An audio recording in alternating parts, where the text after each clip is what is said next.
लोक साहित्य के अध्ययन क्रम में आपके समक्ष जो चर्चा की जानी है उसका विषय है स्वांग, नकल, नौटंकी, स्वरूप वैशिष्ट्य। इस चर्चा के उपरांत आप लोक नाट्य के तत्वों और प्रमुख शैलियों से परिचित हो सकेंगे, सांग या स्वांग के स्वरूपगत वैशिष्ट्य को समझ सकेंगे, लोकनाट्य शैली के रूप में नकल के बारे में जान सकेंगे, नौटंकी का स्वरूपगत वैशिष्ट्य समझ सकेंगे और स्वांग, नकल और नौटंकी के अंतर संबंध का अनुमान कर सकेंगे।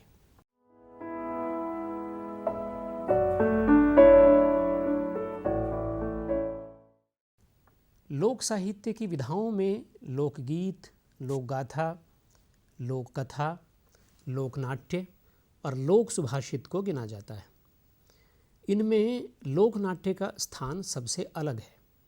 इसका कारण यह है कि लोकनाट्य सहजतापूर्वक लोक समाज के सभी वर्गों से सीधे जुड़ता है और सभी को आकर्षित करता है।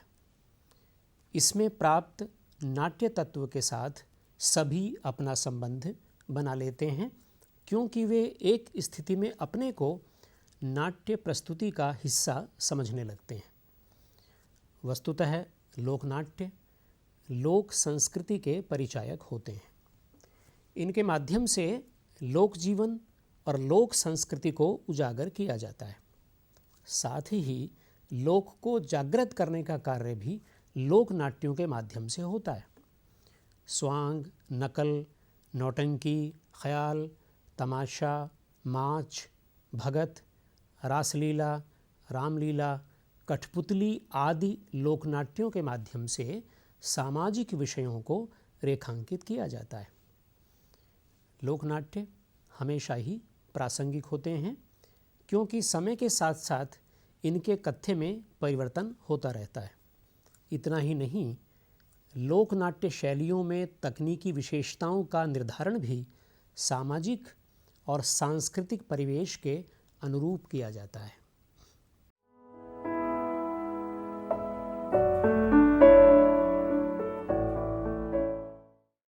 लोक जीवन से संबंधित समस्त सामाजिक, धार्मिक और सांस्कृतिक मान्यताओं तथा प्रवृत्तियों का निरूपण लोकनाट्यों में होता है।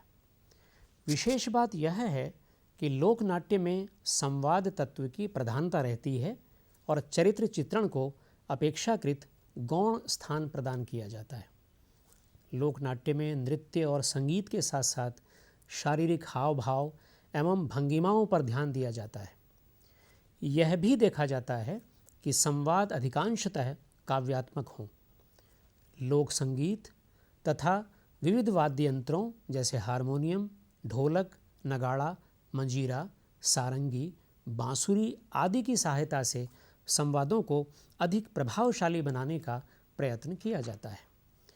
लोकनाट्यों को और भी प्रभावशाली और मनोरंजक बनाने के लिए विदूषक की व्यवस्था की जाती है, जो प्रायः पेटू व्यक्ति होता है अथवा जिसकी शारीरिक बनावट कुछ विचित्र प्रकार की होती है। उसकी वेशभूषा, चाल ढाल आदि इस प्रकार की रखी जाती है कि दर्शक को हंसने के लिए विवश होना पड़ता है। विदूषक से कई बार लोकनाट्य के कथानक में घुली मिली प्रमुख समस्या को प्रस्तुत करने में सहायक का काम भी लिया जाता है। वह मुख्य पात्र अथवा कथानायक के आसपास रहकर उसके चरित्र को समझने में सहायता तो करता ही है, लोकनाट्य द्वारा प्रस्तुत किए जाने वाले यथार्थ के विविध स्तरों को भी सामने लाता है। उसके अपने चरित्र में हास्य और व्यंग्य का विलक्षण समावेश होता है। मैं को कहूँ तो थोड़ा गणेश जी आ जाऊँ। इतनी दुनिया खड़ी से कोई सुन डाले अपनी बात। आज कल हाँ राज दरबार में जाके अच्छा राजा आगे विक्रम की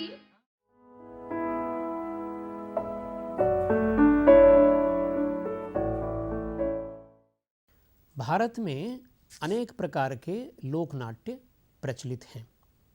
इन सभी नाट्य रूपों का अंतर संबंध है। ऐतिहासिक, सामाजिक और सांस्कृतिक कथाओं को महत्व देने के कारण इनकी अंतर्वस्तु भिन्न प्रकार की होती है, लेकिन इनकी प्रकृति में साम्य दिखाई देता है। इसका कारण यह है कि ये सभी उस लोक जीवन से जुड़े हुए हैं जो ऊपर से भले ही अलग अलग रंगों में दिखाई दे, लेकिन भीतर से समरस होता है।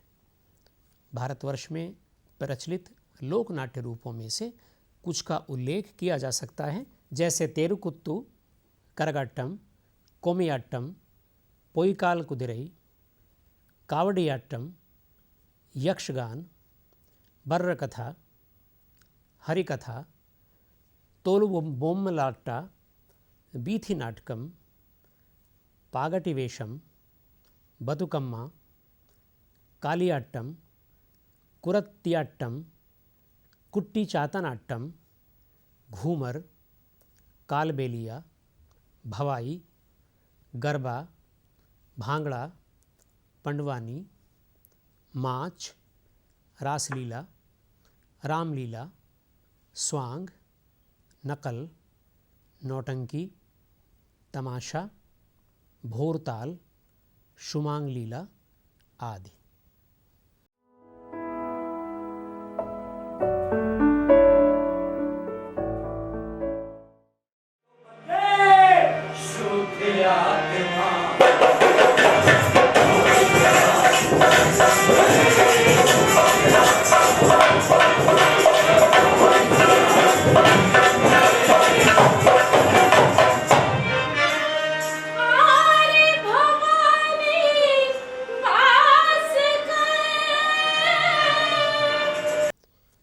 साधारणतः स्वांग का शाब्दिक अर्थ है छद्म।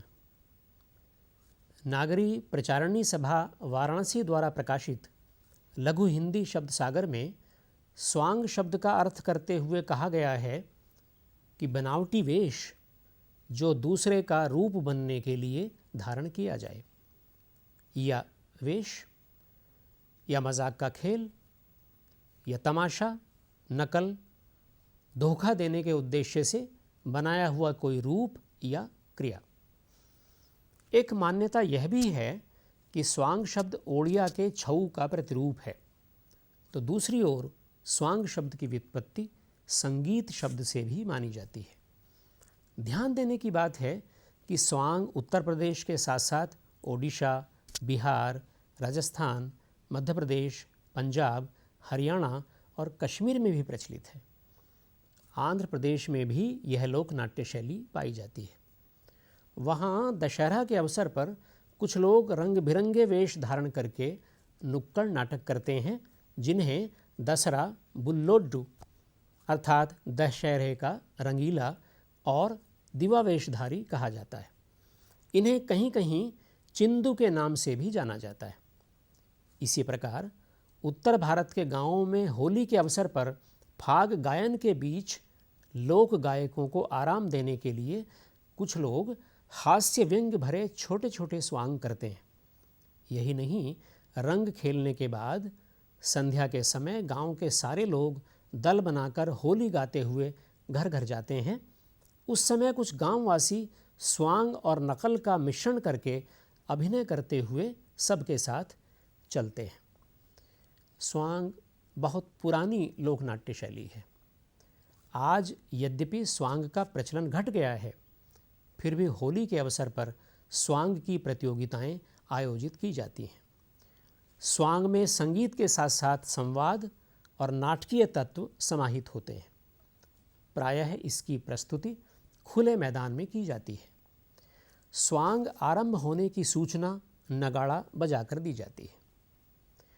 परंपरागत रूप से स्वांग में पौराणिक, ऐतिहासिक और सामाजिक कथा सूत्रों के आधार पर निर्मित कथानकों का समावेश होता है।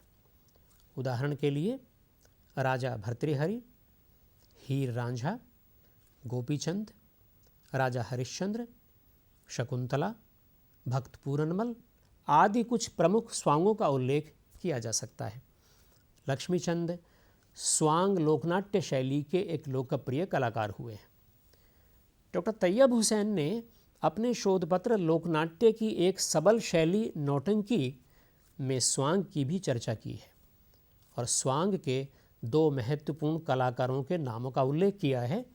वे कहते हैं कि 19वीं शताब्दी के अंत में राम गरीब चौबे तथा दीपचंद ने एक तरह से स्वांग का पुनरुद्धार किया।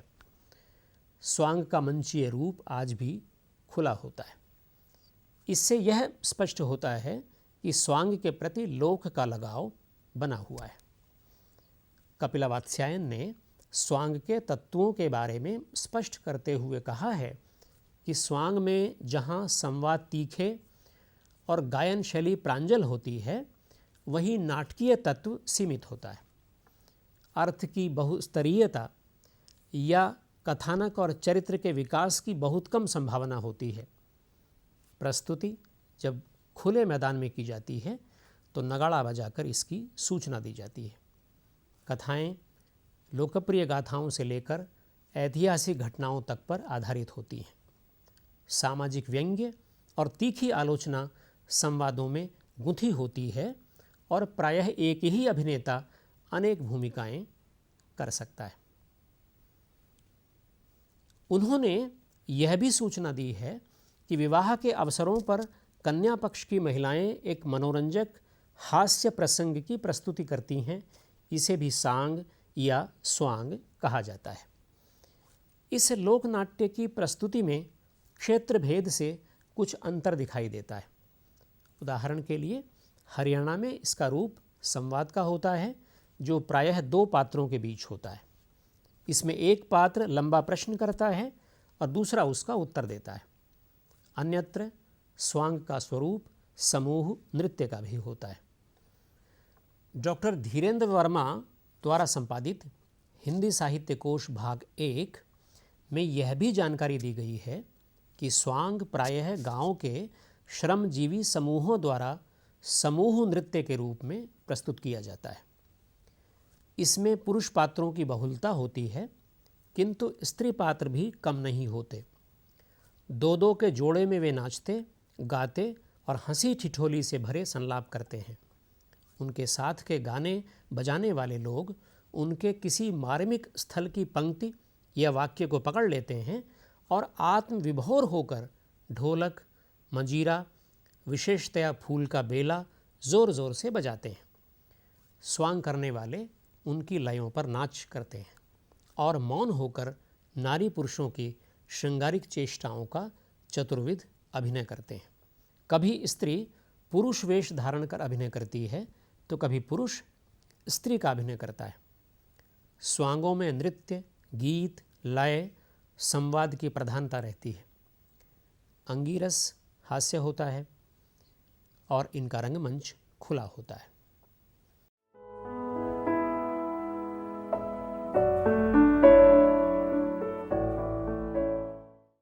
आइए अब नकल के बारे में चर्चा करें।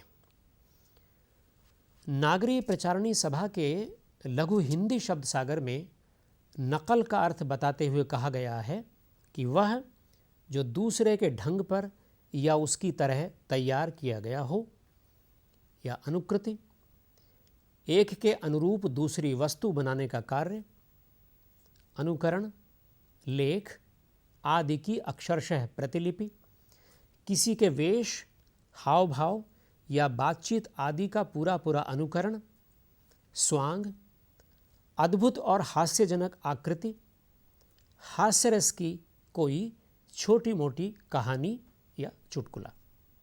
स्पष्ट है कि नकल वह लोकनाट्य शैली है जिसमें किसी के वेश, हाव भाव या बातचीत आदि का पूरा पूरा अनुकरण करते हुए हास्य की सृष्टि की जाती है।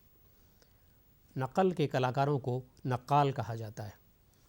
पश्चिमी उत्तर प्रदेश के बिजनौर जनपद में भांड संस्कृति के केंद्र के रूप में विकसित भनेड़ा नक्कालों के गांव के रूप में प्रसिद्ध है। यहाँ के नक्काल बिरादरी के लोग बताते हैं कि उनके पूर्वज इस गांव में अपनी कला का प्रदर्शन करने के लिए आए थे। उनकी प्रस्तुति से प्रसन्न होकर ज़मींदार ने उन्हें वहाँ रहने के लिए ज़मीन इनाम में दे दी थी, तो वे वहाँ रह गए। भनेड़ा के निकटवर्ती नगर नजीबाबाद में भी नक्काल बसे हुए हैं। इस बिरादरी के लोग मुख्य रूप से किसी के यहाँ लड़का पैदा होने के अवसर पर या लड़के के विवाह के अवसर पर गाकर अपना नेग लेते हैं। नक्कालों के गांव भनेड़ा में ही रहने वाले एक लेखक के.एस. तूफान ने लिखा है कि गले में ढोलक, कंधे पर हारमोनियम तथा हाथ में घुंघरू लिए लड़के के जन्म के बारे में पूछताछ करना तथा वहाँ गा बजाकर एवं नाचकर पंजी लेना इनकी पहचान बन गई है। वे भी बताते हैं कि लड़की के जन्म में नक्काल नाचने गाने नहीं जाते। नक्काल वस्तुतः हास्य व्यंग्य के प्रसंग सुनाकर लोगों का मनोरंजन करते हैं।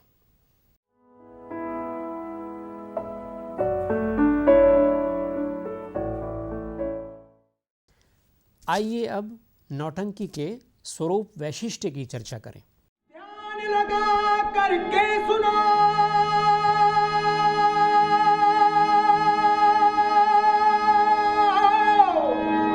सब मेरा फरमान, भूल न हो इसमें जरा, रहे हमेशा ध्यान। नौटंकी मुख्यतः उत्तर प्रदेश का प्रसिद्ध लोकनाट्य है, किंतु इसका प्रचलन हरियाणा, राजस्थान और बिहार में भी देखने को मिलता है।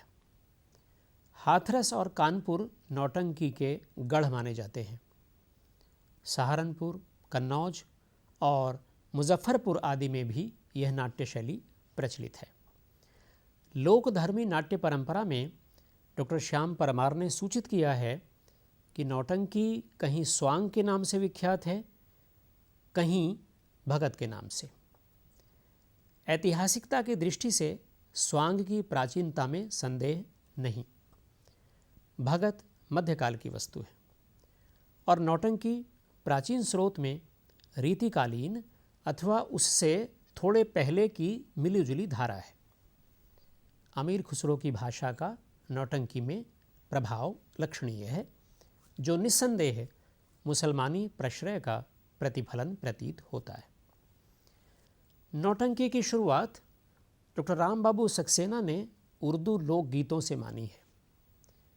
कालका प्रसाद कुसुमाकर का मत है कि संभवतः सर्वप्रथम नौटंकी हीर रांझा की कथा थी, जो आज भी पंजाबी लोकगीतों में अपना विशेष महत्व रखती है। 11वीं 12वीं शताब्दी में इसका जन्म काल मानना चाहिए।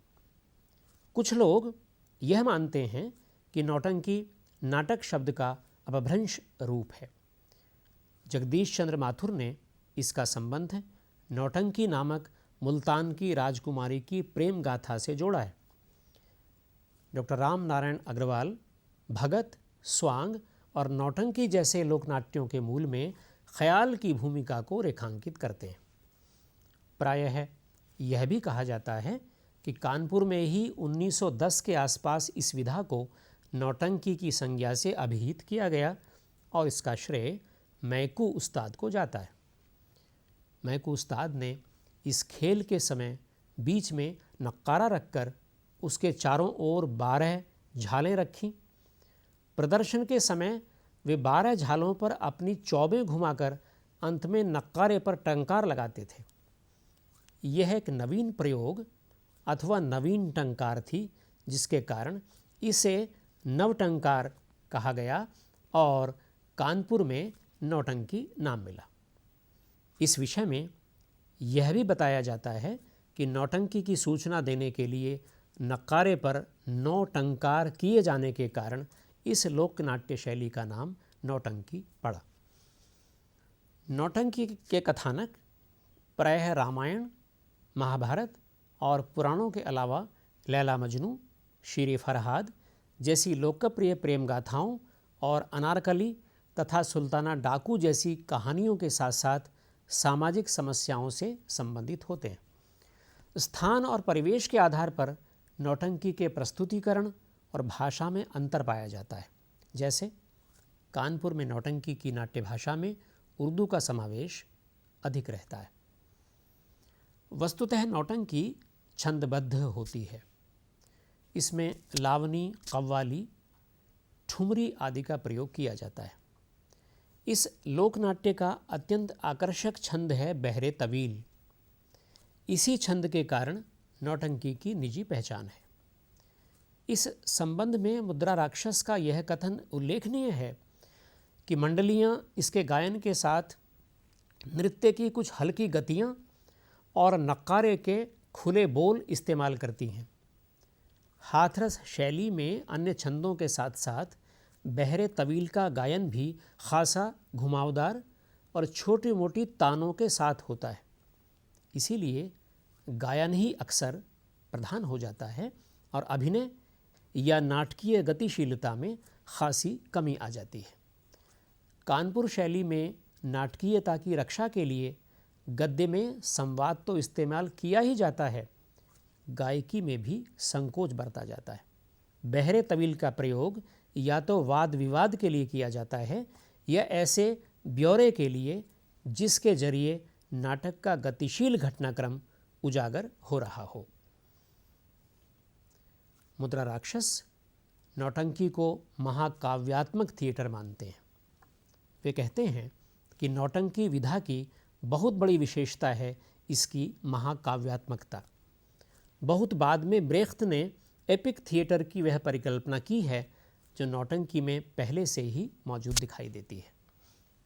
नौटंकी की प्रख्यात मंडलियों में राय मुरलीधर, दीपचंद दीपा, चिरंजी आदि की मंडलियाँ प्रसिद्ध हुई हैं। इनके माध्यम से गुलाबी बाई और श्री कृष्ण पहलवान जैसे नौटंकी कलाकार सामने आए हैं। हमारी लड़की आपके साथ काम करना चाहती नौटंकी में। अरे भाई, इसमें के सब लड़के काम करते हैं, ऐसा क्या हुआ? हमारी लड़की चाहती है। कहना अच्छा, तो ना मिलना जुलना तो कुछ नहीं है। हमने कहा जो भी आप देना चाहें साबुन तेल के लिए वो दे दीजिए। नौटंकी का प्रमुख गुण है नाटकीयता। नौटंकी के लिए खुली जगह पर 4-5 फुट ऊंचा मंच बनाया जाता है। कानपुर शैली की नौटंकी में मंच को पर्दों और चित्रों से सजाने की भी परंपरा है। मंच पर एक ओर नगाड़े वाला बैठता है और दूसरी ओर साजिंदे। पात्र प्रायः खड़े रहकर ही संवाद अदा करते हैं अथवा आवश्यकतानुसार न्यूनतम फर्नीचर से काम चलाया जाता है।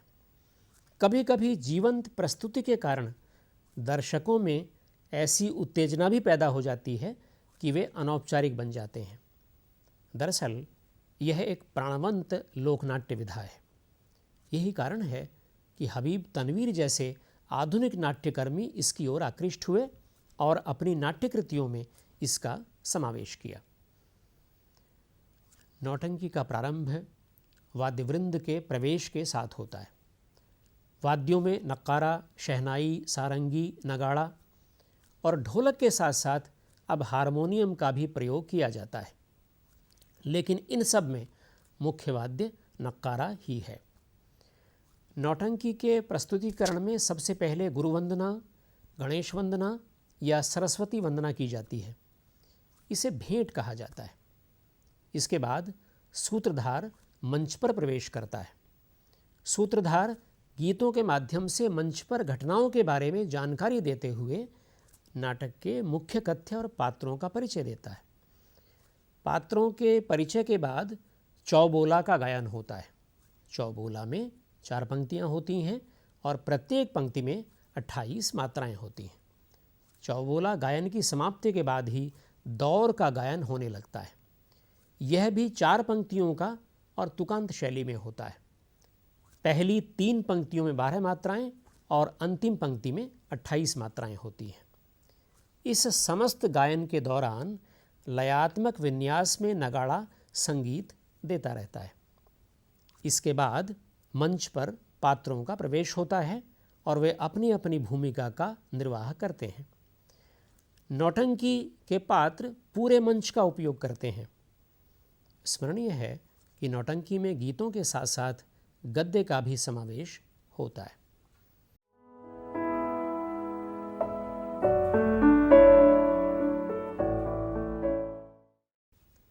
स्वांग, नकल और नौटंकी पर आधारित इस चर्चा से हमें कुछ निष्कर्ष प्राप्त होते हैं। जैसे पहला, लोकनाट्य शैलियों की उद्भावना के मूल में मनोरंजन, व्यंग्य, हास परिहास आदि के माध्यम से लोकमानस को प्रतिबिंबित करने की जो भावना विद्यमान है, उसकी पूर्ति स्वांग, नकल और नौटंकी से सबसे अधिक होती है। दूसरा, ये तीनों लोकनाट्य शैलियाँ लोक जीवन को प्रभावित करने वाली ऐसी स्थितियाँ रचती हैं जिनसे लोकमानस का सीधा संवाद होता है। तीसरा, स्वांग, नकल और नौटंकी में भले ही चरित्रों से अधिक संवादों और संगीत पर ध्यान दिया जाता हो, किंतु इन लोकनाट्यों के अधिकांश कथ्य ऐसे होते हैं जिनके चरित्र पहले से ही लोकमानस से परिचित होते हैं।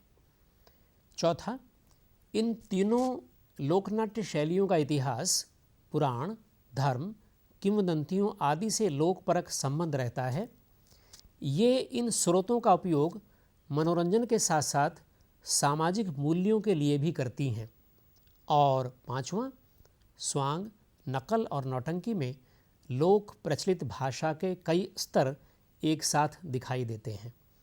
जहाँ अभिनय गौण होता है, वहाँ भी भाषा और उसके प्रयोग का तरीका हास्य अथवा करुणा पैदा करने में सक्षम होता है।